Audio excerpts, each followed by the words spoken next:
analizar ahora el movimiento oscilatorio, pero de un sistema a masas de sorte vertical. Bien, entonces, consideremos el mismo sistema que habíamos analizado antes, un sistema a masas de sorte.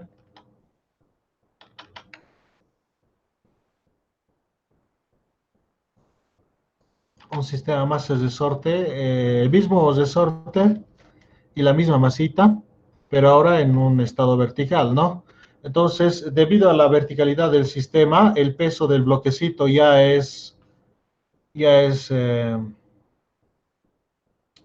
se tiene que considerar para el diagrama de fuerzas para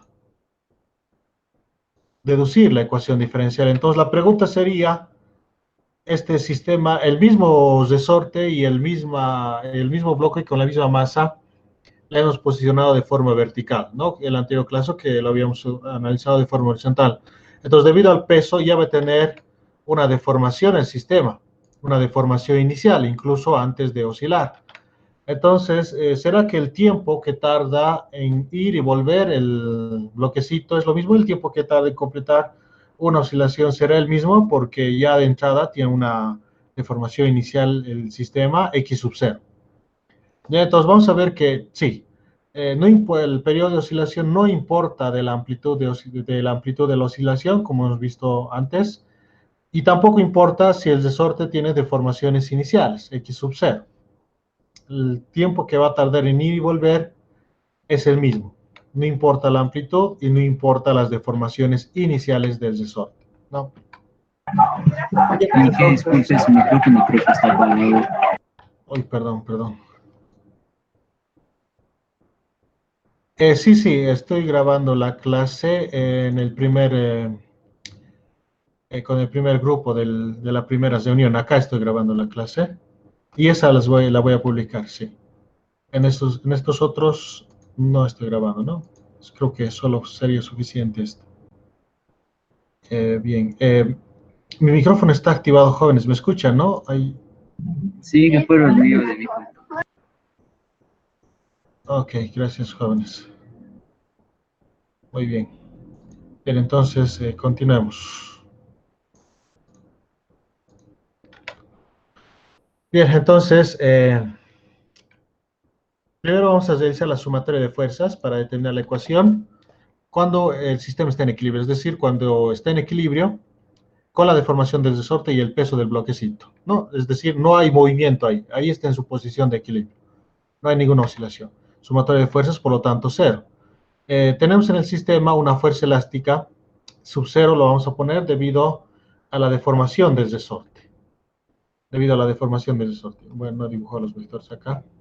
Como el resorte está deformado debido al peso del bloquecito, entonces el peso vertical hacia abajo, y hacia arriba ejerce una fuerza elástica sub cero, el resorte, por su deformación debido al peso, ¿no? Entonces, en esas condiciones, el sistema está en equilibrio.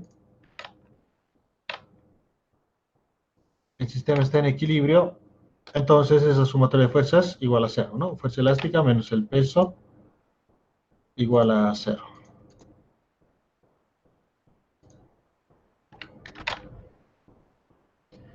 El peso está restando, pasa al otro lado a sumar. La fuerza elástica por la ley de Hooke del resorte es igual a menos K por X, X sub 0 por lo tanto, ¿no? La deformación del resorte debido solamente al peso del bloquecito. Entonces tenemos esta condición de equilibrio que la vamos a utilizar para poder llegar a la ecuación diferencial de un movimiento armónico simple cuando esto se encuentre en movimiento. Entonces ya cuando está en movimiento, a partir de esa que es su posición de equilibrio, lo desplazamos un cierto desplazamiento X, se empieza a oscilar, ¿no? Con amplitudes igual a, pero ese A es medido respecto a la posición de equilibrio, respecto al punto de equilibrio. Entonces, en algún punto intermedio de esa oscilación vertical, de sube y baja, entonces en un punto intermedio a una distancia X de su posición de equilibrio, ahí vamos a realizar la sumatoria de fuerzas. En esta etapa ya se encuentra en movimiento, en oscilación, por lo tanto, la sumatoria de fuerzas es igual a masa por aceleración. Hay movimiento, hay aceleración. Acá también tenemos, debido a esta deformación del resorte, ya tenemos también la fuerza elástica y tenemos el peso. El peso es el mismo, mg. La masa del bloquecito no cambia y la aceleración de la gravedad tampoco. Esta fuerza elástica sí es diferente. Sí es diferente porque la deformación del resorte es diferente. En esta anterior etapa, esta fuerza elástica sub 0, la deformación del resorte era x sub 0. Para esta fuerza elástica, la deformación del resorte es x más x sub 0. Ya es la deformación total. Por la ley de Hooke, esta fuerza elástica menos k por x total, es decir, la deformación total. Menos el peso, masa por aceleración, que es la derivada segunda de la posición respecto al tiempo. Este x total, la deformación total, como le he dicho, sería la suma de esta deformación x sub 0 para que llegue al punto de equilibrio, más x, que es la deformación que tiene en algún punto intermedio de la oscilación. Reemplazando esa suma acá, entonces x total es x más x sub 0. Por lo tanto, la constante elástica pasa a multiplicar en el paréntesis, tenemos esta relación. Por la condición de equilibrio que aquí habíamos realizado, menos kx sub 0, que acá lo tenemos, menos, incluido con el signo, eso es igual al peso, igual a mg, positivo. Entonces, acá tenemos mg positivo reemplazando por menos kx sub 0, acá tenemos mg negativo, entonces esas cantidades se simplifican. Y al simplificarse nos queda menos kx igual a masa derivada segunda de x respecto al tiempo dos veces. La masa que está multiplicando pasa a dividir. Bueno, acá lo he hecho de nuevo. mg. No, se simplifican, entonces pasa a dividir la masa y tenemos esto, que es la ecuación diferencial de un movimiento oscilatorio simple, donde la variable que es x lo tenemos dentro de una segunda derivada temporal. Al otro lado de la igualdad tenemos la misma variable x, un negativo, lo que lo acompaña a x, todo es una constante, porque no va a cambiar durante la oscilación, y esa constante equivale a que sea la frecuencia angular al cuadrado, que sería esa frecuencia al cuadrado pasa al otro lado como raíz de k sobre m. En este caso también se cumple que la frecuencia angular es igual a 2pi sobre el periodo de oscilación. Por lo tanto, esta frecuencia angular, reemplazándola acá, en vez de omega es la raíz, y despejando el periodo de oscilación, tenemos que es 2pi raíz de m sobre k. Entonces, con esto demostramos que el sistema masa de sorte vertical es lo mismo que el sistema masa de sorte horizontal. Me refiero a lo mismo en cuestión al tiempo que tarda en completar una oscilación. Porque acá este t no depende de x sub 0, no de la variable que es la deformación inicial en el resorte, x sub 0, debido al sistema vertical. No depende de x sub 0. Por lo tanto, no depende de la deformación inicial del resorte, tampoco depende de a, que es la amplitud. Entonces, tarda lo mismo en completar un recorrido, por ejemplo, de 20 centímetros ida y vuelta, tarda lo mismo si el recorrido es de 2 centímetros ida y vuelta, tarda lo mismo en ir y volver. Igual, si la deformación inicial del resorte es 5 o 10 centímetros, igual, va a tardar lo mismo en ir y volver. Entonces, es equivalente. Entonces, ya podemos generalizar. Por ejemplo, si tuviéramos el mismo sistema, el mismo resorte y el mismo bloquecito M, pero en una superficie sin fricción inclinada, ¿no? Con un ángulo θ de inclinación, y te piden calcular el periodo de oscilación. ¿Cuánto va a ser el periodo de oscilación? Lo mismo, 2pi raíz de m sobre k. El mismo va a ser. Porque acá seguramente va a tener una deformación inicial del resorte porque está parcialmente vertical, con un ángulo de inclinación. No hay fricción en el sistema. Entonces va a tener una deformación inicial x sub 0. Pero esa deformación inicial no afecta para nada el periodo de oscilación. Entonces es el mismo. Es el mismo. ¿Ya? Entonces, si θ vale 0, estamos hablando de un sistema masa de sorte horizontal, ¿no? Ya lo hemos resuelto. Si θ vale 90 grados, el sistema masa de sorte es vertical. Igual, es lo mismo. Si θ vale 60 grados, 30 grados, 45 grados, es el mismo, Jones. Entonces, un sistema masa de sorte, no importa si está vertical, horizontal o en un plano inclinado, la formulita para calcular su periodo de oscilación es 2pi raíz de su masa por la constante elástica. Directamente aplicamos la formulita entonces, cuando se trate de alguno de sus ejemplos. Bien, algo interesante también de ver en este sistema es su energía. No siempre la energía en cualquier sistema es importante. No, para el hombre la energía es lo fundamental. cualquier cosa de lo que vemos, siempre terminamos hablando de energía, en cualquier sistema físico. ¿No? Entonces, bueno, energía del movimiento oscilatorio simple. Analizaremos la energía en este sistema masas-resorte. Perdón. Bien, esta es la ecuación de movimiento oscilatorio que habíamos demostrado. Si derivamos respecto al tiempo, tenemos su velocidad, y justamente esta velocidad nos va a ayudar a determinar la energía, porque en cualquier punto de la oscilación del sistema, la energía del sistema es su energía cinética, porque tiene movimiento, en algún punto tiene diferentes velocidades, y energía potencial, porque energía potencial elástica, porque hay deformación en el resorte. ¿No? Entonces, considerando estas ecuaciones, calculemos esa energía. ¿No? La energía cinética, 1 medio mv cuadrado, más la energía potencial, 1 medio kx cuadrado. Claro, en algunos puntos esta energía cinética se vuelve cero, porque, por ejemplo, en los puntos de inversión del movimiento, porque su velocidad instantáneamente ahí se vuelve cero, y esta energía potencial elástica también en algún punto se vuelve cero. La deformación del resorte, que es x, que es la posición también, se hace cero, por ejemplo, en el punto de equilibrio, porque ahí cuando pasa el bloque por el punto de equilibrio, no hay deformación del resorte. Como no hay deformación, si x vale cero, entonces todo esto se vale cero.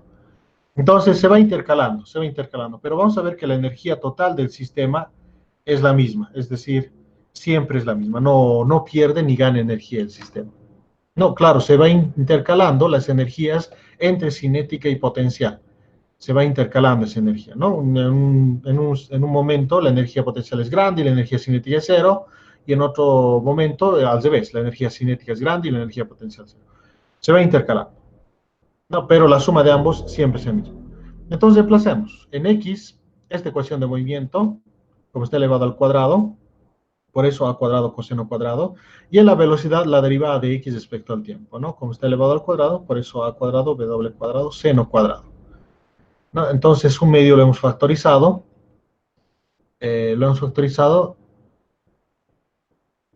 y de acá también podemos factorizar la amplitud al cuadrado. No es un factor común, lo factorizamos. Y en este omega cuadrado, lo reemplazamos por esta igualdad de acá, k sobre m. ¿No? Entonces, al reemplazar acá k sobre m, resulta que se van a simplificar con esta masa que tenemos acá. ¿No? Entonces, hemos factorizado de acá a cuadrado, la amplitud, y k, la constante elástica. No, acá tenemos una cuadrado, ese salió, y como no tiene k en esta primera suma, por eso en el denominador aparece este k. ¿Okay? Entonces, en vez de w cuadrado, reemplazamos, o utilizamos este m sobre k, de esta formulita, ¿no? De acá, prácticamente el inverso, m sobre k, sería el inverso de acá también. Tiene sentido, ¿no? Entonces, eso reemplazamos en esta ecuación. M sobre K, 1 sobre omega al cuadrado, el inverso, justamente.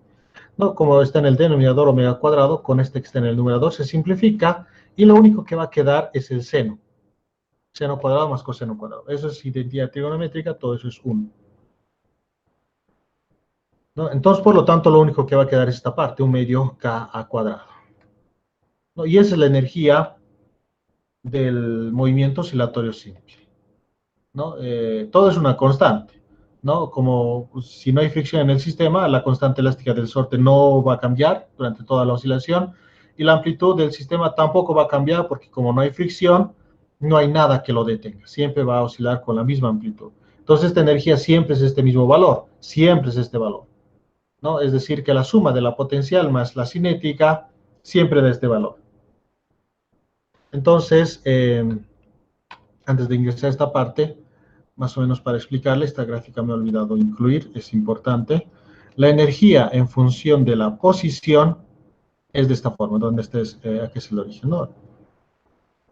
Es una parábola, y en el origen se vuelve cero para estos valores intermedios, es decir, de menos a, la energía potencial elástica se vuelve la más grande. Y cuando x es a, no, es menos a cuando está en el otro extremo de la oscilación, en ese punto de inversión del movimiento. Y es a cuando ya ha vuelto y está en este otro punto de inversión del movimiento, en el punto próximo, ¿no? Ya sabemos que oscila entre a y menos a. Entonces, en ese punto, la energía potencial elástica es máxima, en esos dos puntos, es la más grande de todas.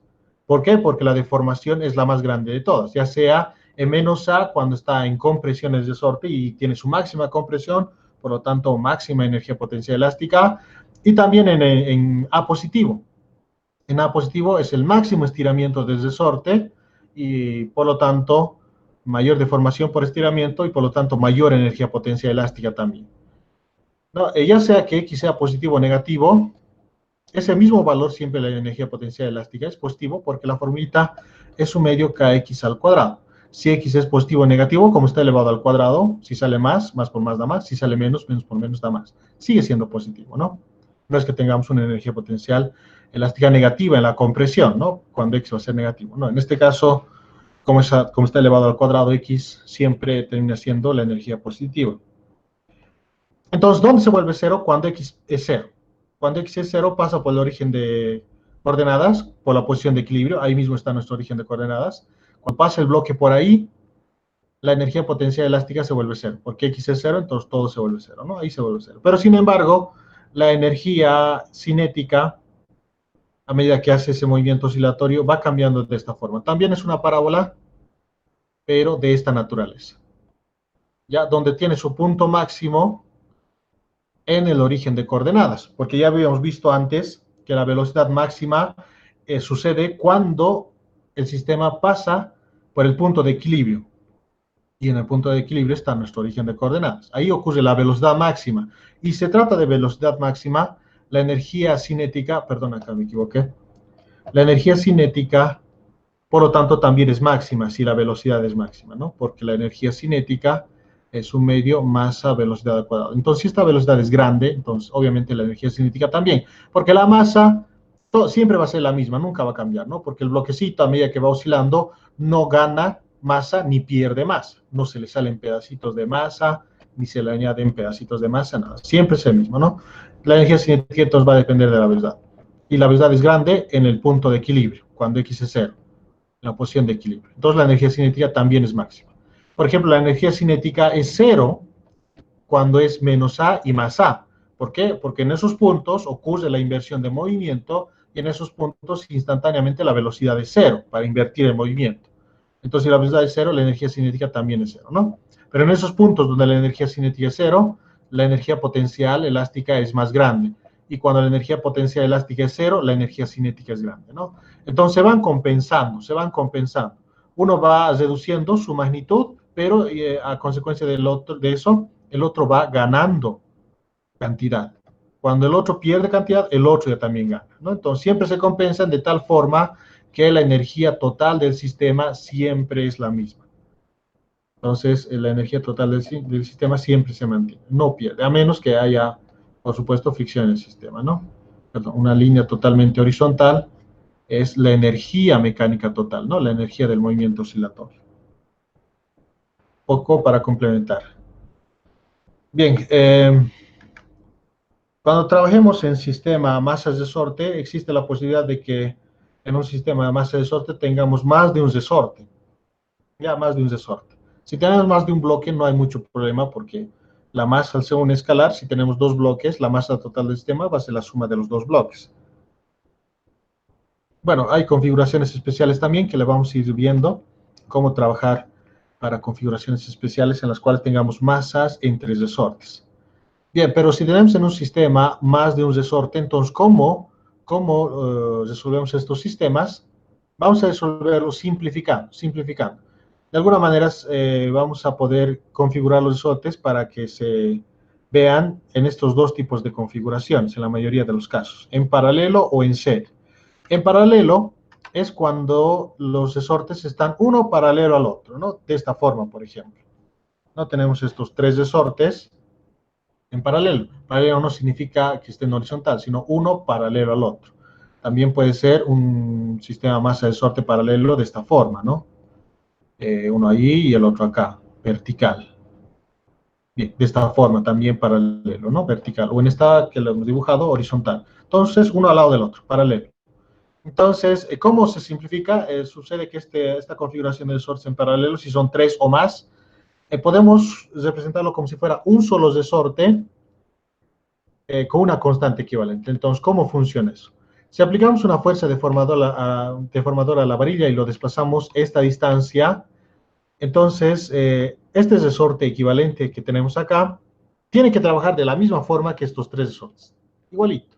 Si le aplicamos la misma fuerza, se tiene que generar la misma deformación, ya sea por estiramiento o por compresión. Tiene que ser de forma equivalente. Tienen que trabajar de la misma forma.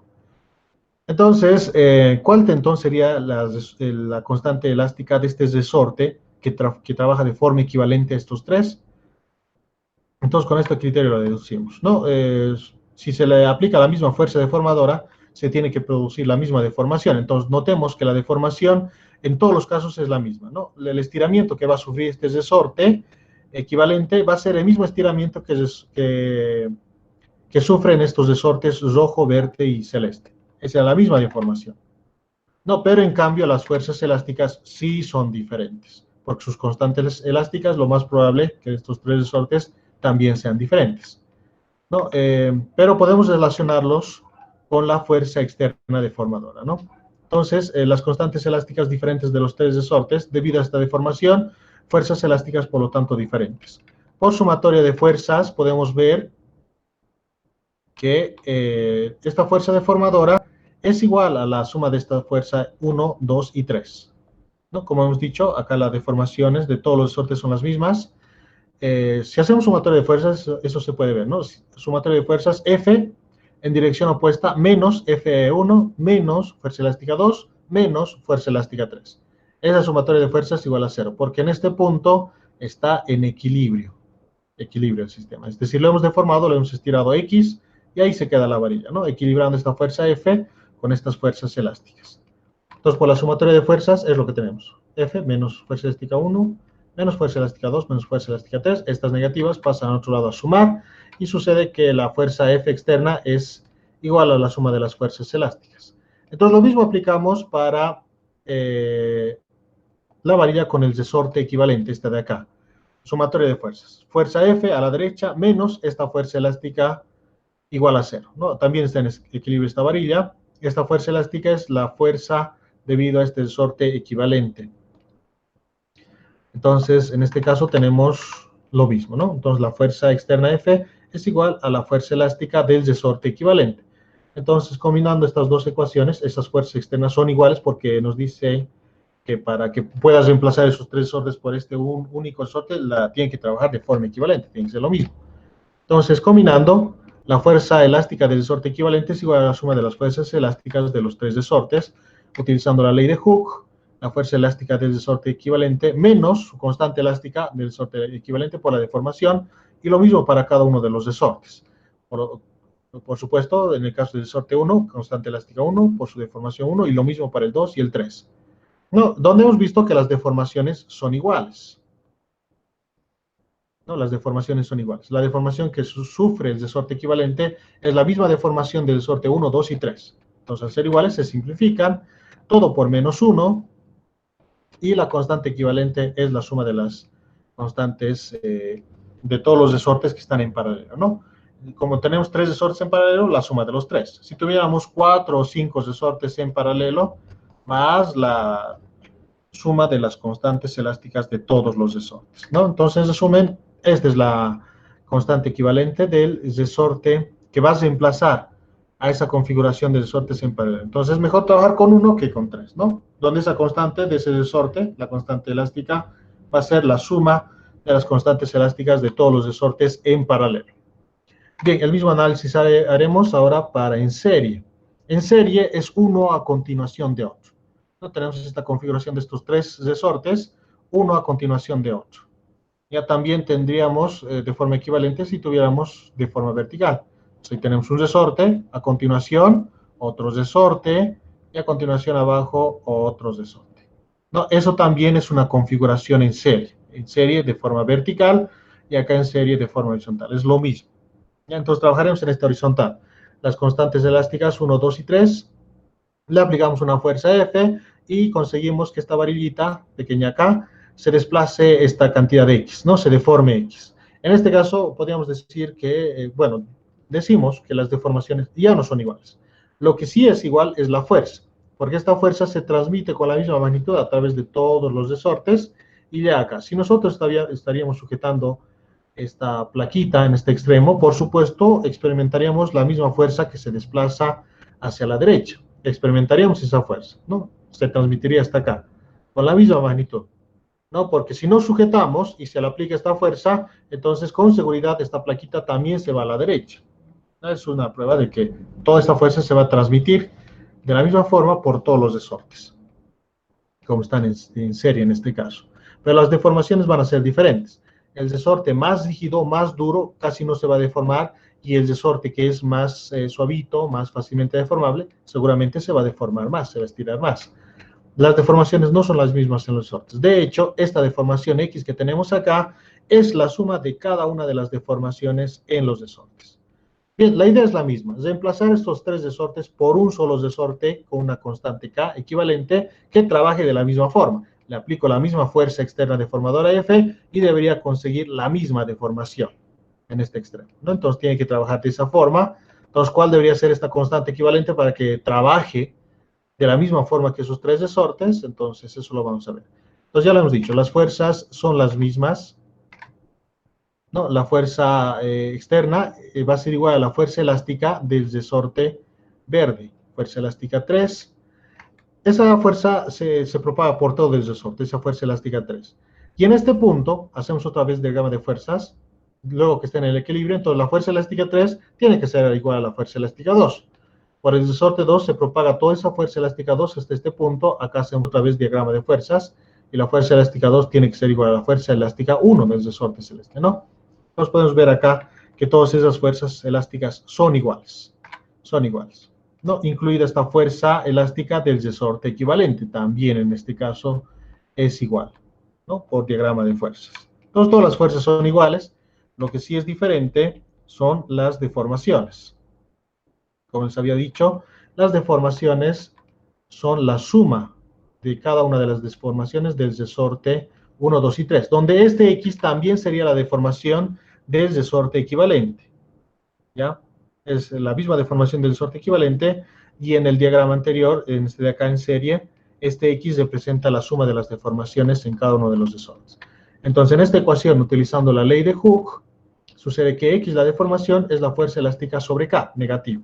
Reemplazamos en esta ecuación, tenemos de esta forma. Para X, la fuerza elástica dividida entre la constante equivalente para el resorte 1, fuerza elástica 1 sobre K1, y lo mismo para el resorte 2 y el resorte 3. Lo habíamos dicho, las fuerzas elásticas son iguales en todos los casos. Todo multiplicamos por menos 1. Y resulta que la constante equivalente, cuando la configuración esté en serie, tenemos que calcularlo de esta forma, con la suma de los inversos de las constantes elásticas. En este caso lo hemos suelto para 3, pero si tuviéramos 4, 5 o más resortes en serie, entonces la constante equivalente que va a reemplazar todos esos resortes en serie es la suma de los inversos nomás. Bien, y esa sería la formulita para cuando tengamos configuración en serie, ¿no? Ahora, si tenemos una mezcla de configuraciones en serie y en paralelo, entonces vamos por paso, ¿no? Primero reducimos los que están en paralelo o en serie, y así vamos a ir resolviéndolo hasta que finalmente tengamos un resorte. Por supuesto, vamos a ir resolviendo ejercicios para que quede más claro también esto, ¿no? Muy bien, otro tipo de sistema oscilatorio, ya dejando todo esto de un sistema masa de resorte, otro tipo de movimiento armónico simple es un péndulo simple. Un péndulo simple es un sistema ideal, es una masita puntual sujeto a un eje de oscilación por una cuerda ideal. Por cuerda ideal me refiero a una cuerda inextensible, que no se deforma, y de masa despreciable, ¿no? Esta cuerda o varilla, esta masa de acá, de la cuerdita, es cero, despreciable. Por masa puntual, esta masita es un punto, y un punto no tiene dimensiones, tiene diámetro cero si quiere. Entonces, ninguna partícula en el universo tiene diámetro cero. Hay partículas increíblemente pequeñas, pero cero no. Pero, por supuesto, hay algunos sistemas reales que por su simetría se aproximan al comportamiento de un péndulo simple. Ya, seguramente la diferencia va a haber en el décimo, en el vigésimo decimal. Entonces, con tantos decimales de diferencia, o sea, hasta el 20 he encontrado una diferencia, hasta el decimal número 20. Entonces, podríamos decir que prácticamente los sistemas trabajan de forma equivalente, ¿no? Entonces, muchos sistemas reales, por eso se los trabaja como péndulos simples, porque son muy parecidos, ¿no? Debido a la simetría. Entonces, una simetría esférica, una esfera tiene mucho parecido con una simetría puntual, ¿no? Y generalmente se utiliza una cuerdita ligera para unir con el eje de oscilación y una esfera bastante pesada de metal, de tal manera que la masa de la cuerda prácticamente sea despreciable comparado con la masa de la esfera. Bien, entonces su posición de equilibrio está perfectamente vertical, es como una ploma de este péndulo. Si lo dejamos que esté en su punto de equilibrio, seguramente se alinea verticalmente, se va a alinear con la gravedad. Lo interesante va a ser cuando lo desplacemos un ángulo θ respecto a su posición de equilibrio, lo liberamos, empieza a oscilar, ida y vuelta, claramente un movimiento oscilatorio. Entonces veremos todas las características de este movimiento oscilatorio. Primero deduciremos su ecuación. La distancia del centro de masa de la partícula puntual al eje de oscilación es L, que puede ser la longitud de la cuerda también. No, el eje de rotación. Bien, en este caso, como la oscilación tiende a formar una curva de una parte de un movimiento circular, una pequeña parte de un movimiento circular, el eje de rotación siempre es una línea, ¿ya? El eje de rotación no es un punto. Es una línea que es perpendicular al plano de oscilación. En nuestro caso, el plano de oscilación es el plano de la pantalla y por lo tanto, acá el eje de oscilación sería una línea recta ingresando en el plano de la pantalla. Ese es el eje de oscilación. Por eso las oscilaciones deben ser en un plano, ¿no? Porque si hace una oscilación con una trayectoria circular, ya no cumple las ecuaciones que vamos a ver, ¿no? Y algunas condiciones más que en sí vamos a ver.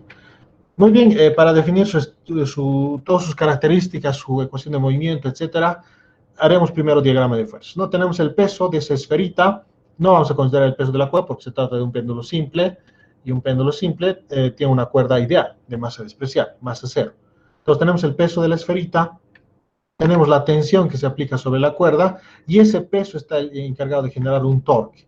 Un torque es restaurador, ¿no? Que siempre lo tiende a llevar a su posición de equilibrio. Por la inercia que tiene el sistema, por la masa, se pasa de la posición de equilibrio hacia el otro lado, otra vez el torque ejecuta un momento torsional que lo lleva otra vez de regreso al punto de equilibrio, su inercia lo hace pasar del punto de equilibrio, entonces de esa forma va oscilando alrededor del punto de equilibrio. ¿Ya? El punto máximo de desplazamientos respecto a su posición de equilibrio, el desplazamiento angular máximo, es en nuestro caso la amplitud de oscilación, que lo vamos a llamar θ sub 0. El máximo desplazamiento angular respecto a su posición de equilibrio, respecto a la vertical, θ sub 0, la amplitud de oscilación. Entonces, por diagrama de fuerzas, en este caso vamos a aplicar sumatoria de torques por la naturaleza rotacional que tiene el sistema, ¿no? Tienes ligeramente un movimiento rotacional, entonces sumatoria de torques es lo más apropiado, ¿no? Igual a I por alfa, momento de inercia por la aceleración angular. El momento de inercia es el análogo de la masa para movimientos rotacionales, ¿no? La masa es la inercia, la capacidad que tiene un objeto para oponerse al cambio en su movimiento lineal, y en este caso I, el momento de inercia, es la capacidad que tiene un objeto para oponerse al cambio en su movimiento rotacional. Bien, entonces tenemos un torque, como habíamos dicho, producido por el peso. La torque es fuerza por brazo, la fuerza es mg, y el brazo es L seno de θ, ¿no? La distancia más corta del eje de oscilación a la línea de acción de la fuerza, ¿no? Este es el eje, la línea de acción de la fuerza es todo esto, y la distancia más corta, por supuesto, es esto, ¿no? Ese es el brazo que necesitamos, que sería lo mismo esta distancia de acá. Entonces acá lo hacemos porque acá tenemos un triángulo rectángulo. Si aplicamos un seno de θ, cateto opuesto, este brazo que queremos, sobre la hipotenusa, que sería la longitud de este péndulo. Despejando, B sería L seno de θ, ¿no? El brazo. Bien, es lo que hemos puesto acá. No, es negativo porque este torque siempre es restaurador, siempre es opuesto al desplazamiento angular θ, siempre es opuesto. Entonces, cuando este péndulo se desplaza en esta dirección, θ, hacia la derecha, entonces se ejecuta un torque hacia la izquierda. Y de la misma forma, cuando acá tenemos θ, un desplazamiento angular hacia la izquierda, se ejecuta un torque debido al peso a la derecha, en sentido opuesto, siempre, ¿no? Al desplazamiento angular. Es por eso que en acá es negativo, porque θ tiene dirección opuesta al torque. De la misma manera que en la ley de Hooke, fuerza igual a menos kx, donde la fuerza elástica del resorte siempre es opuesta a la deformación del mismo resorte, entonces lo mismo en este caso, ¿no? Torque restaurador opuesto al desplazamiento angular. Bien, el momento de inercia, como se trata de una partícula puntual, el momento de inercia de una partícula que es un punto es masa por el radio al cuadrado de forma general, masa por el radio al cuadrado. Bien, su masa es m, pero el radio de ese movimiento circular es L, la longitud del péndulo. Por eso en vez de radio, L se lo he puesto acá. L con este L se simplifica, la masa con la masa, y tenemos, bueno, no hemos anotado la simplificación. El objetivo en esta sumatoria de torques es llegar a la forma de una ecuación diferencial de un movimiento oscilatorio simple. A esta formita tenemos que llegar. La variable es θ, y acá la variable es x. Entonces, la variable debe estar dentro de una segunda derivada temporal, ya lo tenemos acá. Al otro lado, la variable debe estar solita, con un negativo, y toda la constante que la acompaña vendría a ser omega cuadrado, la frecuencia angular al cuadrado. X está solita, ¿no? En este caso tenemos el problema de que θ está dentro de una función seno, ¿no? Entonces, eso molesta, ¿no? Y de esta ecuación diferencial, la solución no va a ser un movimiento armónico simple, ¿no? Va a ser otro tipo de movimiento oscilatorio, un poquito más complejo. Bien, entonces, para solucionar un poco ese detallito, es que se considera una aproximación para el seno, para ángulos o desplazamientos angulares muy pequeños. Ya, entonces, esto lo desarrollaremos aparte todavía. Entonces, si consideramos que θ es pequeño, hablando en radianes, obviamente, ¿no? En el sistema internacional, no en grados. Hablando en radianes, que en grados resulta que es más o menos 10 grados, 15 grados máximo. Entonces, resulta que se puede aproximar el seno de θ a una función mucho más sencilla. Entonces, si θ es tan pequeño, ¿no? Entonces, θ es pequeño, que si lo elevamos al cuadrado es más pequeño todavía. Y si este número pequeño lo elevamos al cubo, ya es tan pequeño que se puede despreciar. Ese es el criterio. A partir de θ al cubo es despreciable. No a partir de θ al cuadrado, porque si no, nos va a traer problemas mucho más adelante con otras formulitas. Θ cuadrado, θ cubo pequeño. Θ cubo despreciable, perdón. Entonces, aplicando una expansión de Taylor sobre x, sobre θ igual a θ sub 0 como 0, entonces vamos a tener lo siguiente. Aplicando esta expansión de Taylor, sumatoria desde igual a 0 hasta n, hasta el infinito en realidad, pero vamos a tener un criterio para no llegar al infinito, ¿no? Hasta cierto término nomás van a ser apreciables y considerables.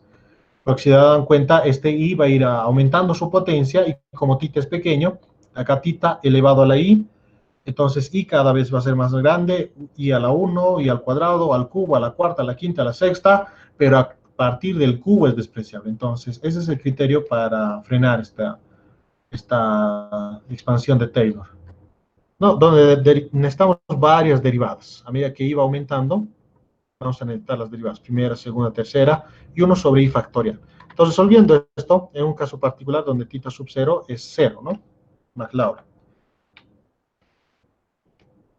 Entonces, la primera función, cuando hagamos i igual a 0, porque ahí vamos a empezar, si acá tenemos la derivada 0 de la función respecto de θ, 0, entonces eso significa la función sin derivar, ¿no? Y eso es lo que tenemos acá, la función sin derivar, y hay que evaluarla en θ igual a 0, lo que hemos mencionado. Entonces, seno de 0, 0. Tenemos acá la primera derivada de θ, la derivada del seno coseno. Si evaluamos para θ igual a 0, coseno de 0, 1. La segunda derivada del coseno menos seno, para θ igual a 0, 0, seno de 0 es 0. Derivamos seno, coseno, la tercera derivada, evaluada en θ igual a 0, menos 1. La cuarta derivada, seno, en θ igual a 0, 0. La quinta, etcétera, ¿no? Bien, hasta la tercera no más vamos a necesitar, porque a partir de ahí vamos a ver que se va a despreciar. Entonces, reemplazamos. Para i igual a 0, entonces tendríamos 1 sobre 0 factorial de la sumatoria que habíamos realizado, derivada 0 de la función respecto de θ 0. Esto implica la función sin derivar, simplemente la función evaluada en θ igual a 0, ¿no? Esta evaluación era en θ igual a θ sub 0, y ese θ sub 0 lo estamos considerando 0. Por θ menos θ sub 0 elevado a la 0, igual a 0, ¿no? Cualquier número elevado a la potencia 0 es 1. No, 0 factorial es 1. 1 entre 1, 1. derivada a cero, es decir, la función sin derivar, evaluada en θ igual a cero, eso vale cero. Entonces, si todo esto vale cero, cero por lo demás, cero, ¿no? Por eso acá cero. Ahora hacemos en igual a 1. 1 sobre 1 factorial en vez de 1. Derivada primera de la función respecto a θ, ¿no? Entonces, eso lo anotaremos de esta forma. 1 factorial, la derivada primera, entonces, derivada primera, evaluada en θ igual a 0, por θ menos θ sub 0, que θ sub 0 vale 0, a la 1. No, esta primera derivada la tenemos acá, vale 1. 1 factorial también vale 1. 1 entre 1, 1 por 1, 1 por θ a la 1, θ simplemente. Ahí está. Bien, entonces de esa manera hemos ido reemplazando, ¿no? La segunda derivada, por ejemplo, acá vale 0, por eso multiplicado por todo lo demás 0. La tercera derivada sí existe, acá está. La cuarta derivada vale 0, ¿no? Luego de evaluarlo en θ igual a 0, entonces por eso 0 acá. De esa forma. Entonces, a partir de este término, θ cubo, habíamos considerado despreciable, porque después se vuelve θ a la quinta, el siguiente va a ser 0, y el siguiente va a ser θ a la séptima, θ a la novena, θ a la onceava. Entonces, esos términos mucho más despreciables todavía, mucho más pequeños, y cada vez se va a dividir entre un número más grande aún, porque el i factorial va a ir aumentando. Entonces, a partir de acá, estos términos se vuelven 0. Ya son despreciables. Por lo tanto, si todo esto es despreciable, lo único que va a quedar es θ. Entonces, bajo estas condiciones, esta función es el seno de θ, ¿no? Entonces, cuando θ es muy pequeño, se puede aproximar que el seno de θ es aproximadamente θ. ¿No? Obviamente con el criterio de θ cubo despreciable, a partir del θ cubo. Bien, entonces, utilizando esa aproximación, en esta ecuación que nos habíamos quedado, en vez del seno de θ, simplemente θ, acá sí simplificamos la masa y la longitud, nos queda una longitud en el lado derecho, L está ahí, y la gravedad. L pasa a dividir. Entonces, ahora sí ya lo tenemos en la forma de una ecuación diferencial de un movimiento oscilatorio simple. La variable que es θ acá está dentro de una segunda derivada temporal, al otro lado de la igualdad está la misma variable θ, está el negativo, y todo lo que la acompaña es una constante, porque la gravedad es una constante, la aceleración de la gravedad, mediante vaya oscilando el péndulo, no va a cambiar la gravedad. La longitud del péndulo tampoco va a cambiar, no se va a hacer más grande o más pequeño esa longitud. Entonces, al ser una constante, equivale que todo eso sea la frecuencia angular al cuadrado, ¿no? Por comparación de la ecuación de un movimiento oscilatorio simple, diferencial, ecuación diferencial. Entonces, esta solución de la ecuación diferencial ya lo habíamos comprobado, solo que en vez de x tenemos θ. Entonces, es de esta forma. Si recuerdan, esa ecuación es x igual a coseno omega t más phi. Phi es el ángulo de fase que solo depende de las condiciones iniciales del sistema. A es la amplitud, que lo habíamos llamado para este péndulo, es amplitud θ sub 0, por su desplazamiento angular. Y en vez de x, θ simplemente, posiciones angulares. Donde omega vendría a ser, omega al cuadrado, el cociente entre la gravedad y la longitud del péndulo.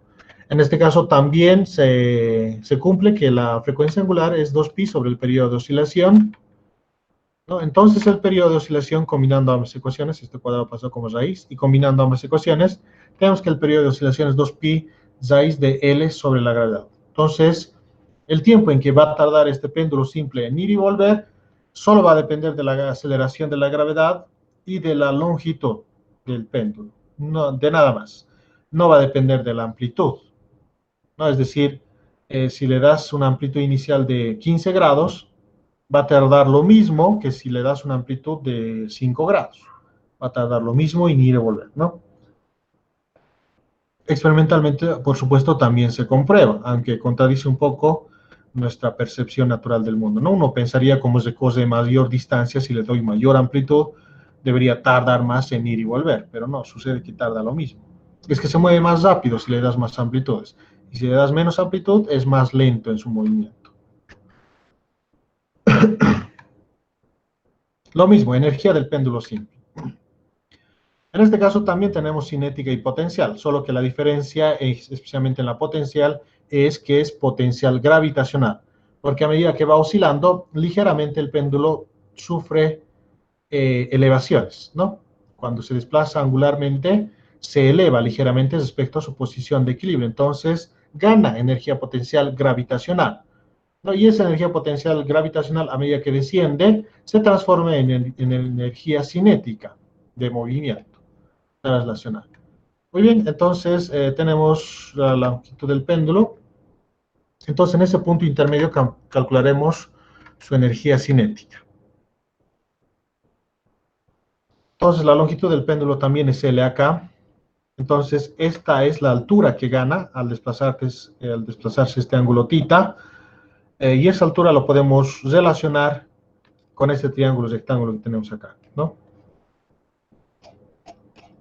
Entonces, ahí tenemos un triángulo rectángulo. Acá es 90 grados. Entonces, trabajando con ese triángulo rectángulo, podemos relacionar la altura con la longitud de la cuerda. Porque la energía es en este punto intermedio, no necesariamente ese punto de inversión del movimiento, entre la oscilación, entre el punto de inversión del movimiento y la posición de equilibrio, un punto intermedio. Entonces, por la elevación que tiene energía potencial gravitacional, masa por gravedad por la altura. Y por supuesto, seguramente tiene algo de velocidad dirigiéndose hacia la posición de equilibrio, o tal vez si está de subida. Entonces tiene energía cinética, 1 medio mv cuadrado. Bien, H, como les dije, lo vamos a deducir a través del análisis en ese triángulo rectángulo, ¿no? Acá lo he hecho directo. Bien, otra vez lo haré. Entonces, si aplicamos un coseno a este triángulo rectángulo, coseno de θ, cateto adyacente, este lado de acá. Y ese lado es la resta de la longitud del péndulo menos esta altura h. Es decir, este lado es L menos h. Entonces, cateto adyacente, L menos h, sobre la hipotenusa, esta de acá. Sería la longitud de la cuerda. Entonces, despejando, L está dividiendo, pasa a multiplicar, L coseno de θ, L menos h. H está restando, pasa a sumar al otro lado, entonces sería L, y este L coseno está sumando, a la derecha pasa a restar, menos en L coseno de θ. Factorizamos L, 1 menos coseno de θ, por lo tanto, ¿no? Y eso es lo que hemos reemplazado acá, ¿no? Todo esto representa H. L, 1 menos coseno de θ, de ese triángulo rectángulo. Bien, la velocidad por definición de arco, a través de la definición de arco, es radio por la velocidad angular.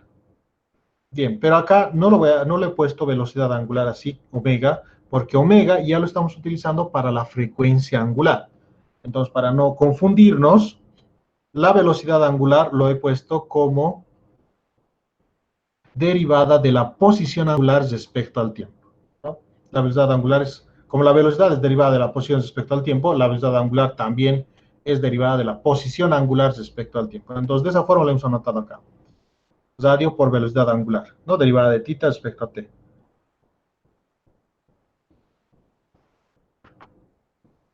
Bien, entonces, trabajemos a partir de acá. La estrategia también es la misma, tratar de llegar al seno cuadrado de algún argumento más el coseno cuadrado del mismo argumento. Algo así hay que llegar de tal manera que esto por identidad trigonométrica es 1. Esa es la estrategia también, ¿no?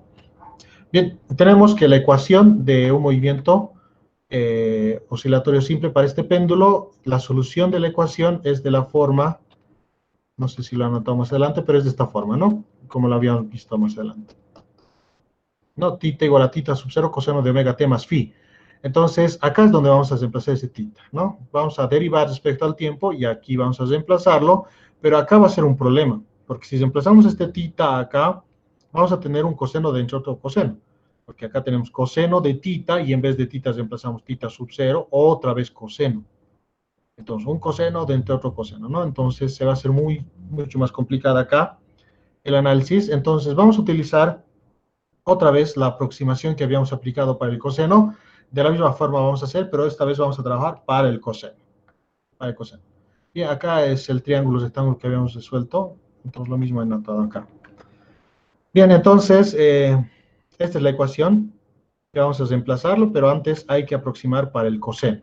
No tenemos acá θ igual a θ sub 0, si la derivamos respecto al tiempo, ya está lista para reemplazar acá, solo que en este coseno hay que trabajar.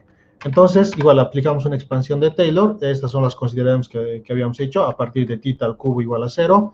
Para expansión de Taylor, esta es la función coseno de θ, evaluado en θ igual a 0, y todas sus derivadas también hay que hacer, ¿no? Por lo menos hasta la cuarta derivada. Entonces, la función coseno de tita. ¿No? Su primera derivada, menos seno de tita, su segunda derivada, menos coseno, tercera seno, etcétera, hasta la quinta tenemos. Si la evaluamos en tita igual a 0, entonces coseno de 0, 1, seno de 0, 0, coseno de 0, 1, como es negativo, menos 1 acá, seno de 0, 0, etcétera. Ahí está, tenemos las funciones y todas sus derivadas acá, hasta la quinta, porque ya sabemos que a partir de la tercera, de igual a 3, a partir de ahí va a ser despreciable. ¿No? Entonces ahí está, 1, 0, menos 1, 0, 1, 0, menos 1, igual a seguir, etcétera. Reemplazamos, igual a 0, 1 sobre 0 factorial, derivada a 0, es decir, la función elevada en 0 por tita a la 0. ¿No? Cualquier número elevado a la potencia 0 es 1, 0 factorial es 1, y la función evaluado en tita igual a 0, acá está, es 1, es 1. ¿No? Por eso en este caso es 1 por tita a la 0. Este tita a la 0 es 1. 1 por 1, 1 al final vamos a tener, ¿no? Lo mismo, la siguiente derivada es 0, por eso todo es 0. La siguiente derivada es menos 1, 1 sobre 2 factorial, es 2 nomás, tita al cuadrado, etcétera, ¿no? Por lo tanto, ¿a partir de qué término es despreciable? A partir de tita al cubo, ¿no? Tita a la cuarta tenemos acá, directamente tita a la cuarta, mucho más despreciable todavía. Y los demás términos también despreciables. No, por eso no nos convenía acá hacer tita cuadrado despreciable, porque si no, desaparecía este término y no íbamos a llegar a la energía de un péndulo simple. ¿No? Por eso a partir de tita al cubo. Es decir, tita es pequeño, pero no es tan pequeño. Es pequeño de tal manera que a partir de tita al cubo sea despreciable, porque si fuera más pequeño, entonces tita cuadrado ya sería despreciable. Y eso no queremos. Entonces, cualquier número elevado a la potencia 0 es 1, entonces acá tenemos 1 no más, este negativo, más por menos tita cuadrado sobre 2, o 1 medio tita cuadrado. Entonces, el coseno de tita se puede aproximar a esta función. 1 menos tita cuadrado sobre 2, eso reemplazamos en la energía, ¿no? Por esa aproximación, de esa forma nos deshacemos del coseno, y ya no es moleste, ya no vamos a tener un coseno dentro de otro coseno. Ahora sí podemos reemplazar. Pero antes hacemos la operación, este menos afecta todo el paréntesis y se van a simplificar. 1 menos 1, menos por menos da más, y va a quedar tita cuadrado sobre 2, positivo.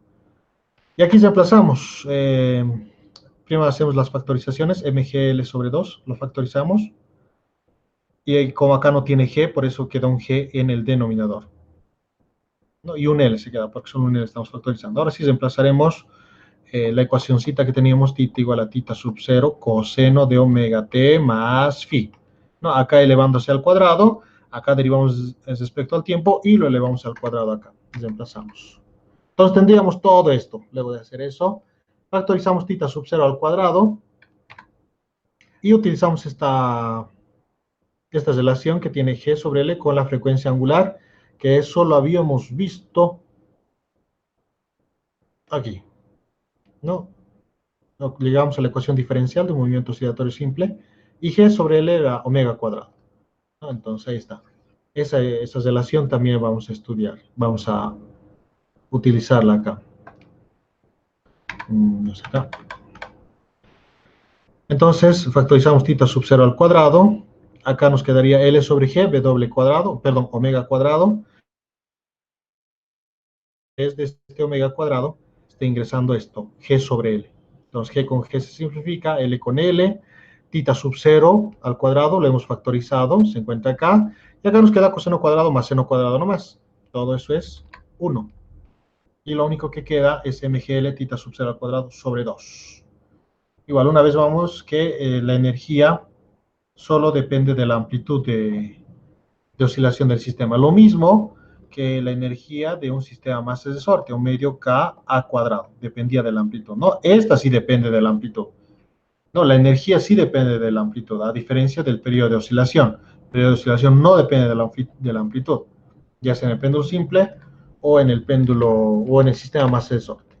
Bien, un sistema más real de estos movimientos oscilatorios que estamos analizando es el péndulo físico. Bien, en péndulo físico ya es un objeto de dimensiones apreciables, oscilando alrededor de un eje de oscilación fijo. Entonces consideremos este objeto de dimensiones apreciables. Tenemos acá este punto negro que es su centro de masa y acá tenemos el eje de oscilación. ¿Ya? Obviamente el eje de oscilación debe estar fuera del centro de masa porque si no, no oscila. Si el eje de oscilación está en el centro de masa, no oscila el sistema. Su posición de equilibrio es ahí. Si el centro de masa se alinea verticalmente con el eje de oscilación, no hace ningún movimiento oscilatorio. Lo interesante es cuando lo desplazamos respecto a esa posición de equilibrio, un ángulo θ. No, centro de masa. Esto no es centímetros, es centro de masa. Bien, el peso sabemos que actúa sobre el centro de masa. Entonces, ese es el que va a generar un torque restaurador y lo va a llevar a su posición de equilibrio. Por la inercia que tiene el sistema, ahora a una inercia rotacional, se va a pasar de su punto de equilibrio, se va a desplazar hacia la derecha, el desplazamiento angular es hacia la derecha, por lo tanto va a ejercer un torque hacia la izquierda. Lo mismo, muy parecido a lo del péndulo simple. Entonces hacemos lo mismo, sumatoria de torque es igual a momento de inercia por la aceleración angular. La aceleración angular es su forma diferencial porque es variable. Tenemos el torque que es producido por el peso, fuerza por brazo, el fuerza es mg, el brazo es d seno de θ porque d es la distancia del centro de masa al eje de oscilación. No sé si ponerlo d o b, tal vez hubiera sido más prudente ponerlo b. Bien. Ya, es que a veces si lo pongo B lo interpretan como si fuera un brazo, pero no. Este D, que a veces lo pongo B, es la distancia del eje de oscilación al centro de masa. Distancia. ¿Ok? Este de acá es el brazo, ¿no? Fuerza por brazo, entonces la fuerza mg y todo esto representa el brazo, que es D seno de θ. ¿No? D seno, ese sí es brazo. ¿No? Este es el eje de oscilación. Esta es la línea de acción de la fuerza, es la distancia más corta, que sería lo mismo de esto. Este es B. Para descubrir ese B, le aplicamos un seno a este triángulo rectángulo que tenemos acá. Cateto opuesto sobre la hipotenusa, ¿no? Por eso T seno de θ, el brazo. Bien, lo borro. Aplicamos lo mismo para el seno, ¿no? La aceleración angular en su forma diferencial, derivada segunda de la posición angular respecto al tiempo. En vez del seno de θ, aproximamos lo mismo, ya lo hemos hecho antes, para θ muy pequeño, seno de θ es aproximadamente θ. Entonces tenemos de esta forma. El momento de inercia I, que está multiplicando, pasa a dividir. Acá obviamente no podemos reemplazar lo que habíamos hecho en el anterior caso, en el péndulo simple ml cuadrado, porque esto era para una partícula puntual. En nuestro caso ya no es una partícula puntual, sino es un objeto de dimensiones apreciables.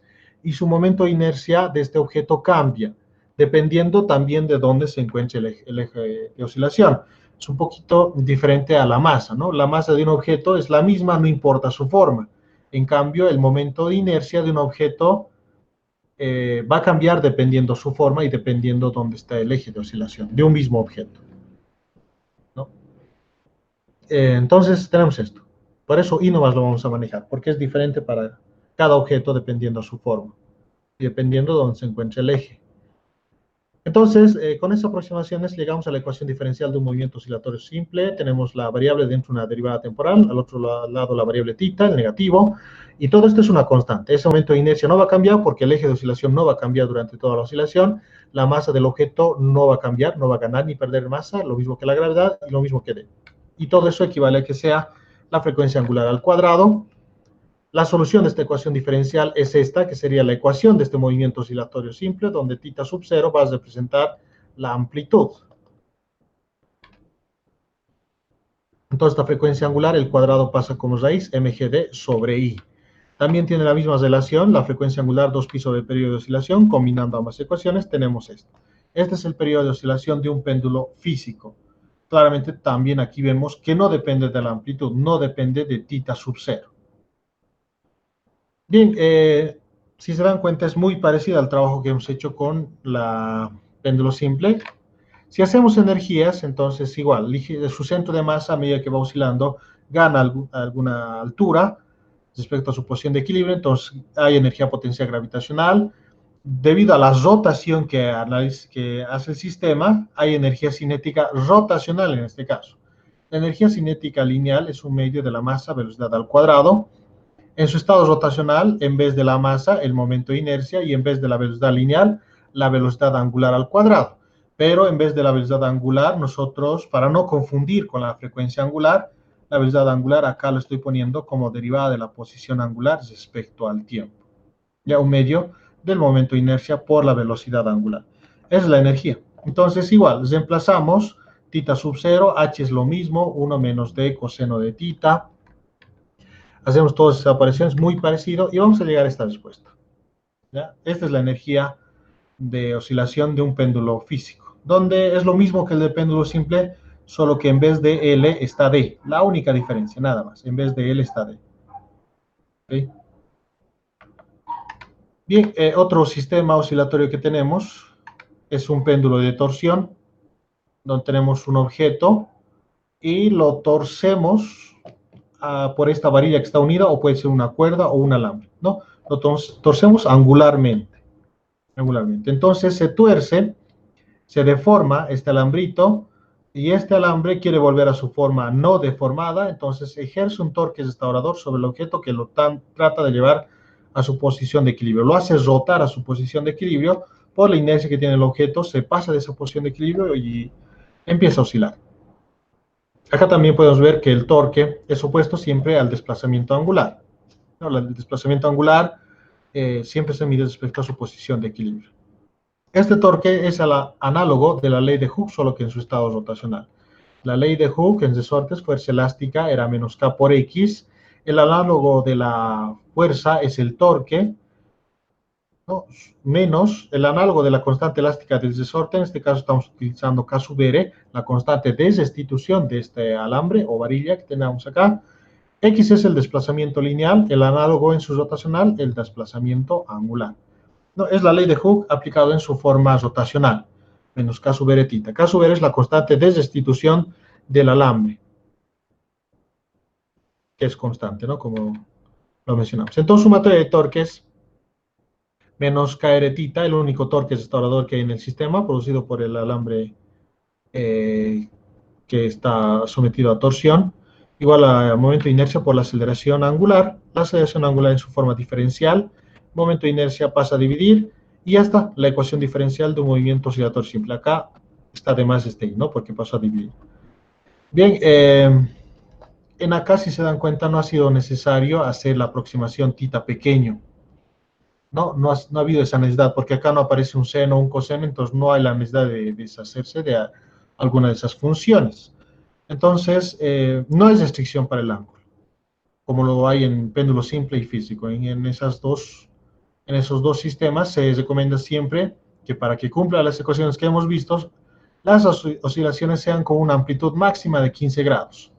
En cambio, en este péndulo de torsión, la revolución de este disco, la torcedura que le vamos a dar al alambre o la varilla que tengamos acá, no hay restricción para el ángulo. Puede ser 90 grados, puede ser 180 grados, incluso hasta 360 grados, siempre y cuando estemos dentro de la deformación elástica del alambre, ¿no? Porque si entramos ya en la deformación plástica, va a haber deformaciones permanentes en el alambre y otra es la historia ahí.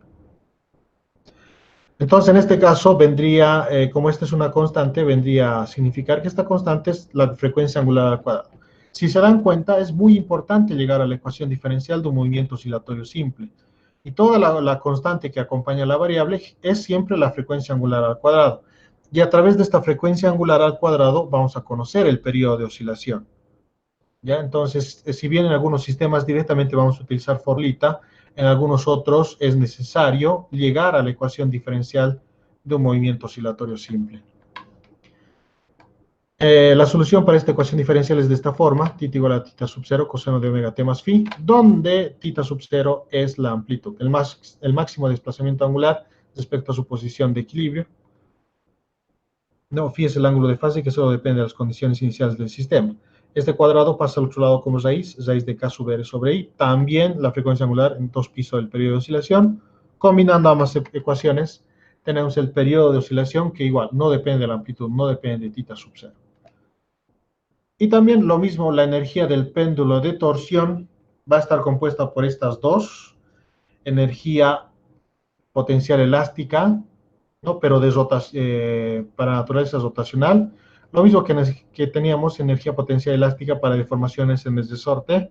En este caso lo mismo, en vez de K, K sub R, en vez de X, desplazamiento lineal, desplazamiento angular tita. Es la energía que tenemos acá.